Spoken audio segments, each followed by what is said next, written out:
حسب معمول میں یونیورسٹی سے آنے کے بعد چہل قدمی کے لیے گھر سے نکل پڑا۔ آج گرمی کافی پڑی تھی، اس لیے میں نے آسمان کی طرف نظر اٹھائی اور بولا، آسمان آج تو برس جا، نہیں ہوتی برداشت گرمی اب۔ پھر ایک پل کے لیے خود کا سوچا اور بڑبڑایا، یہ بھی کوئی زندگی ہے بھلا؟ مشکلات ہی مشکلات، یونیورسٹی جاؤ، کلاسز لو، پوری زندگی بس تعلیم کے لیے رہ گئی ہے۔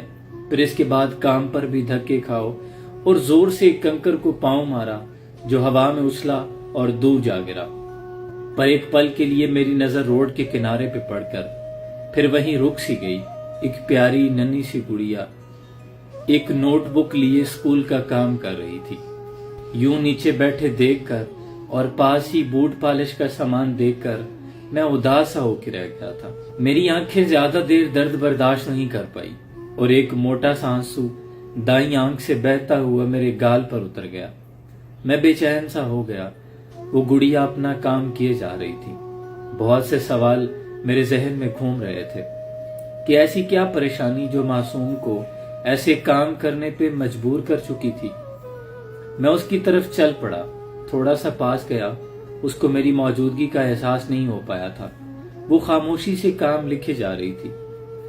یکدم میرے ہونٹوں میں جنبش ہوئی، گڑیا کیا کر رہی ہو؟ اس نے سر اوپر اٹھایا۔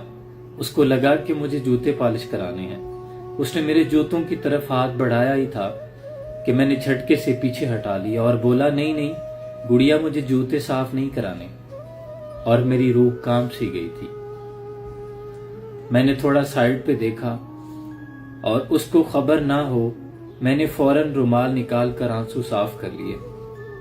گڑیا کیوں؟ آپ جوتے کیوں صاف کر رہی ہو؟ اب کی بار اس بچی کی آواز بھی تھر تھرائی اور بولی، میرے ابو نہیں ہے نا، اس لیے۔ میں بے بس ہو چکا تھا۔ جو کچھ بھی تھا جیب میں زبردستی اس کے ہاتھ میں تھمایا اور الٹے قدم تیز تیز بھاگ پڑا وہاں سے۔ تبھی آسمان گڑگڑایا اور بارش شروع ہو گئی۔ شاید میری آنکھیں ہی نہیں، آسمان بھی رو پڑا تھا۔ جو با کردار ہو اس کو سیانی کون کہتا ہے، مزدور کی بیٹی کو رانی کون کہتا ہے۔ پیتل کی بالیوں میں بیٹی بیاہ دی اس نے، باپ کام کرتا تھا سونے کی کان میں۔ اور جس کا ایک بیٹا ہو بھوکا 8 پہروں سے، بتاؤ اہل علم و دانش، وہ روٹی لے یا تختی لے۔ اور کسی مفلس سے مت پوچھو محبت کس کو کہتے ہیں، کہ تم آنچل بچھاؤ گے وہ دسترخوان سمجھے گا۔ اپنے اطراف دیکھیں، بہت سے ایسے لوگ ہیں جو آپ کی محبت اور شفقت کے منتظر ہیں۔ لوگوں سے وہ سوال نہ کریں جو اللہ نے انسانوں سے کرنے ہیں۔ تم نے روزہ رکھا، تم نے نمازیں پڑھی، تم نے نوافل پڑھے، بلکہ انسانوں سے وہ سوال کریں جو انسانوں کو انسانوں سے کرنے چاہیے۔ تمہیں کسی چیز کی ضرورت تو نہیں، تم نے کھانا کھایا، میں تمہاری کچھ مدد کر سکتا ہوں۔ اللہ آسانیاں حاصل اور تقسیم کرنے کا شرف عطا فرمائے۔